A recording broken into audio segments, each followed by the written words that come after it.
Langsung saja kita akan sama-sama dengarkan tema yang akan kita usung pada malam hari ini. Bapak Tuan Guru Muda Ahmad Hulaifi LCMA akan mengutip tema dengan judul sunnah-sunnah yang terlupakan ketika puasa. Kepada beliau kami persilahkan. A'udzu billahi minasyaitonir rajim. Bismillahirrahmanirrahim. Assalamualaikum warahmatullahi wabarakatuh. Alhamdulillahi wahdah wassalatu wassalamu ala man la nabiyya ba'dah wa ala alihi wa ashabihi wa man walah. Asyhadu an la ilaha illallah wahdahu la syarika lah, wahidun la min qillah, mawjudun la min illah. Wa asyhadu anna sayyidana wa maulana Muhammadan abduhu wa rasuluhu la nabiyya ba'dah. Ballagha ar-risalah wa adda al-amanah wa nasaha al-ummah wa kashafa Allahu bihi al-ghummah wa ala alihi wa ashabihi wa man da'a bi da'watihi wa sanna bi sunnatihi wa salaka tariqahu wa manhajahu ila yaumil qiyamah. Amma ba'du. Yang sama-sama kita muliakan, yang kita hormati, yang kita cintai para guru-guru kita dimanapun beliau berada. Kita doakan mudah-mudahan semua guru-guru kita tetap diberikan kesehatan, keafiatan, dipanjangkan umurnya oleh Allah Subhanahu wa taala supaya ada yang membimbing kita ke jalan Allah. Sahabat-sahabat sekalian, tas Ramadan kali ini hadir lagi bersama kami dan Bang Dayat. Kita bersyukur pada Allah Ta'ala pada malam hari ini. Tidak terasa ternyata kita sudah berada di malam yang ke-12 di bulan suci, bulan yang sangat agung ini. Sungguh apa yang sudah kita lakukan di bulan-bulan suci Ramadan ini perlu kita evaluasi. Yang ada kurangnya kita lengkapi, yang mungkin kurang pas kita paskan. Supaya apa? Supaya Ramadan kita merupakan Ramadan yang lebih baik dari Ramadan sebelum-sebelumnya. Bahkan dikatakan oleh guru kita Syekh Ali Jum'ah, apa kata beliau? Di antara tanda umur kita berkah, yaitu setiap tahunnya amal ibadah kita makin nambah, ilmu kita makin nambah, kebaikan kita makin nambah, dosa salah kita semakin kurang. Itu diantaranya tanda diantara umur seseorang diberkahi oleh Allah Subhanahu wa taala. Maka pada malam hari ini mudah-mudahan apa yang kita lakukan ini dicatat oleh Allah Ta'ala sebagai amal ibadah kita, dan mudah-mudahan kita diberikan keistiqamahan pada perbaikan dan kebaikan. Amin. Salawat beriring salam kita hadiahkan kepada baginda Rasulullah sallallahu alaihi wasallam dengan ucapan Allahumma salli ala Sayyidina Muhammad wa ala ali Sayyidina Muhammad. Mudah-mudahan kita semua yang hadir dan semua yang menyaksikan dimanapun berada, kita semua mendapatkan syafaat beliau di dunia sampai akhirat. Amin amin ya rabbal alamin.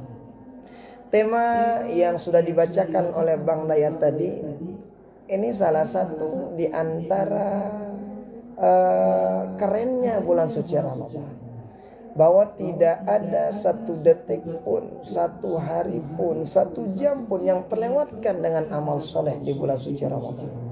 Bahkan dalam riwayat Imam Al-Baihaqi, kemudian itu ada di kitab At-Targhib wa Tarhib karangan Imam Al-Hafidh Al-Mundhiri, orang yang berpuasa diistighfarkan oleh malaikat kulla yaumin wa lailatin, setiap hari, setiap malam.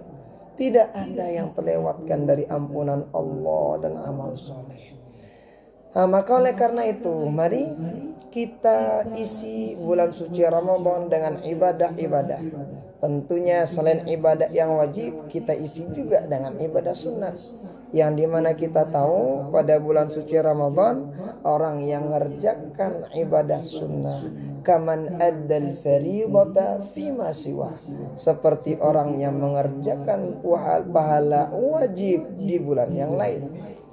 Nah, ini kita sekarang akan menyebutkan, kadang ada beberapa sunnah-sunnah di bulan suci Ramadan yang sering kadang ditinggalkan oleh orang yang berpuasa.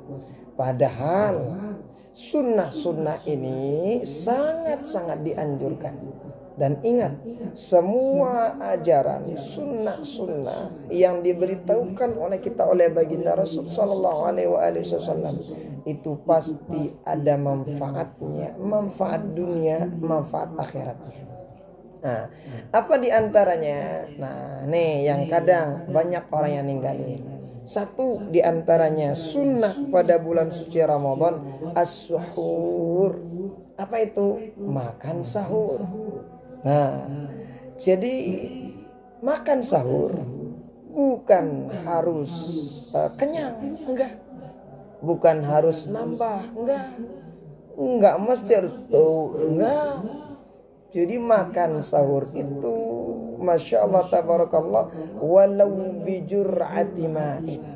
Jelaskan dalam kitab ini, as-suhuru ala syai'in wa in qalla walau jur'atu ma'in fa innahu barakatun walau kana syab'anan khilafan lirramli. Dijelaskan, makan sahur itu sangat-sangat dianjurkan sekalipun kita dalam keadaan sudah kenyang.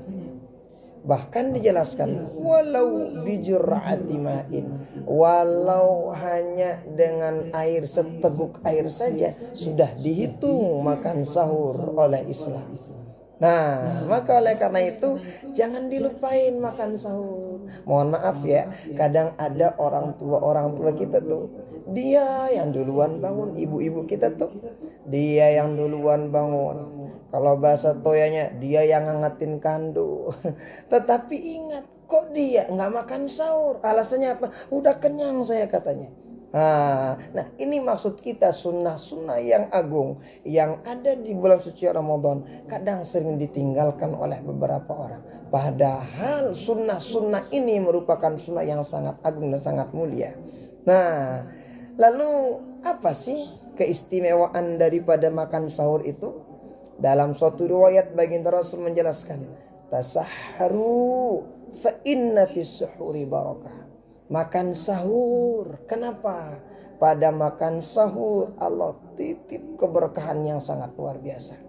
Maka orang yang makan sahur keistimewaannya satu, dapat keberkahan dari Allah Subhanahu wa taala. Nah, kemudian yang kedua, dalam kitab At-Taqrirat As-Sadidah dijelaskan, makan sahur itu kenapa? Littaqawi 'ala shaum, supaya kita kuat dalam menjalani puasa kita. Nah, yang berikutnya itu makan sahur itu apa? Hendaknya dijelaskan dalam kitab itu keistimewaannya diantaranya apa?